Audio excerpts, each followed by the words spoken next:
Vous savez pas ce que c'est? Eh ben c'est ballot, hein, ça veut dire que vous n'avez pas regardé la première vidéo. Du coup, allez-y tout de suite et nous on continue. Pour les autres, bienvenue à l'atelier Chablon. Comme vous pouvez le voir, on a fait un petit upgrade depuis la première vidéo. On vous laisse dire lequel c'est dans les commentaires. Et maintenant, Ben c'est parti.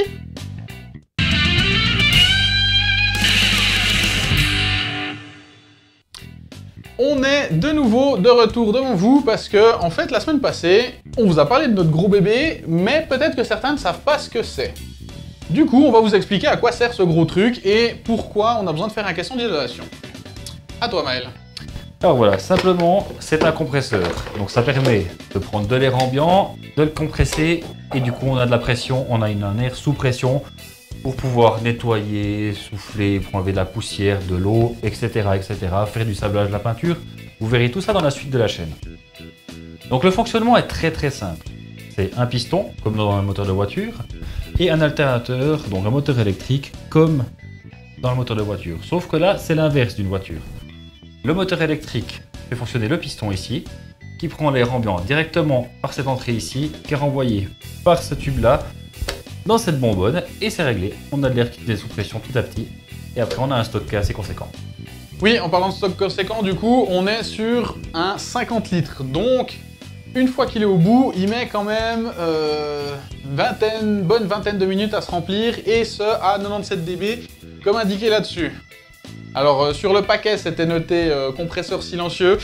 Ça marche pas, hein, 97 dB, c'est largement pas silencieux. Oh non. L'idée, du coup, c'est que, vu qu'on est quand même dans un endroit locatif, on va faire en sorte que le caisson l'insonorise au maximum, tout en faisant en sorte que l'air arrive, parce que s'il n'y a plus d'air qui rentre par là, le compresseur il va vachement moins fonctionner. Donc, bienvenue dans cette vidéo numéro 2, et c'est parti! En premier, on met de hauteur les différents côtés.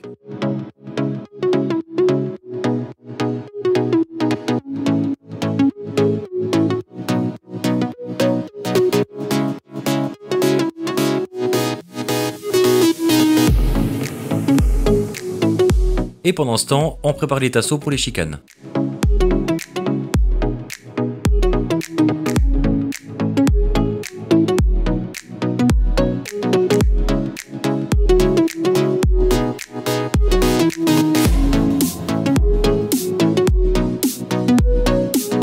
Vu que l'assiette est sortie, on fait de l'avance pour les autres découpes.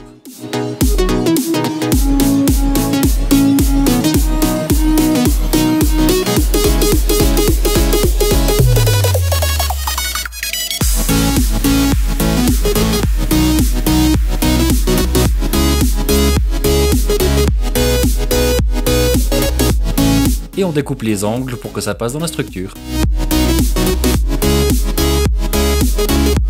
On utilise la grille pour tracer l'emplacement de la découpe pour la future arrivée d'air.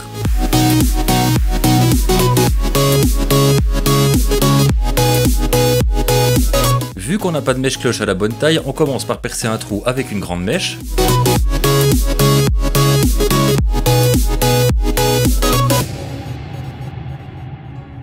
Vu qu'on est quand même sur un relativement petit diamètre, on est obligé d'attaquer d'abord perpendiculairement au trait avec la lame de la scie sauteuse et ensuite venir attaquer l'arrondi.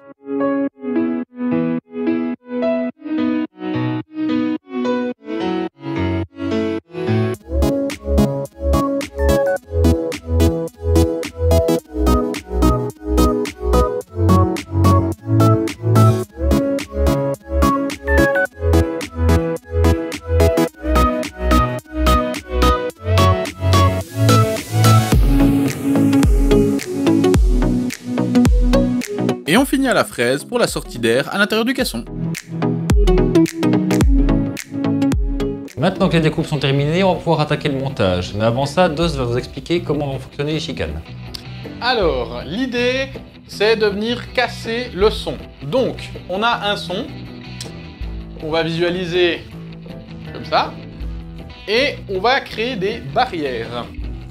L'idée, c'est que le son va avoir une propagation de manière linéaire, en schématisant, hein, on ne fait pas de la théorie brute, hein, mais l'idée, c'est que le son va se propager comme il peut tant qu'il n'a pas d'obstacle. Ce qu'on va faire, c'est qu'on va créer des obstacles, un peu comme votre pot d'échappement dans votre voiture. Le but, c'est de limiter le bruit du moteur Nous, c'est aussi un gros moteur, donc le but, c'est de limiter le bruit du compresseur. Donc, on a notre son qui arrive comme ça. Si on fait rien, il va tout droit.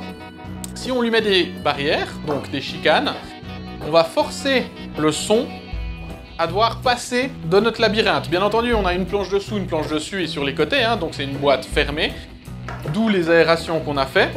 Et l'idée ici, c'est que notre son arrive par là et est obligé de perdre en vélocité et en intensité dans nos chicanes. Le problème, c'est que si on a des chicanes sans rien comme ça va faire un peu une sorte de caisse-résonance comme une guitare, et c'est pas l'effet qu'on veut. Donc, il va falloir rajouter un élément qui va venir amortir le son, et en l'occurrence, des mousses isolantes de chaque côté pour que le son soit emprisonné et évite de rebondir entre nos différentes chicanes. Bien sûr, on fera ça en bas et en haut pour l'arrivée d'air et la sortie d'air, histoire que tout ça soit isolé au maximum. C'est parti du coup pour les chicanes.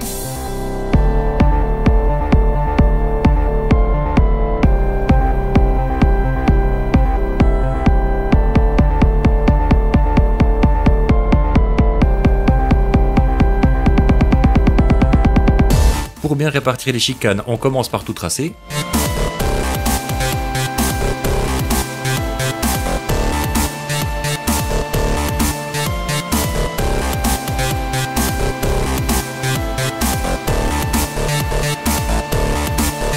Pour éviter de péter le bois, on pré-perce à l'emplacement des futures chicanes. Pour plus de sécurité, on colle avant de commencer de visser. Mais vu qu'on est des boulets, on redécolle et on replace les chicanes au bon endroit. Heureusement, on avait pris de la marge avec les pré-perçages. Au moment où la colle a enfin pris, on peut retourner la planche pour pouvoir visser.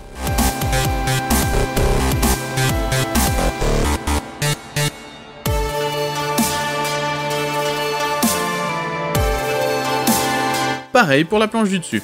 On colle, on la positionne, on trace et on vient percer dans les chicanes.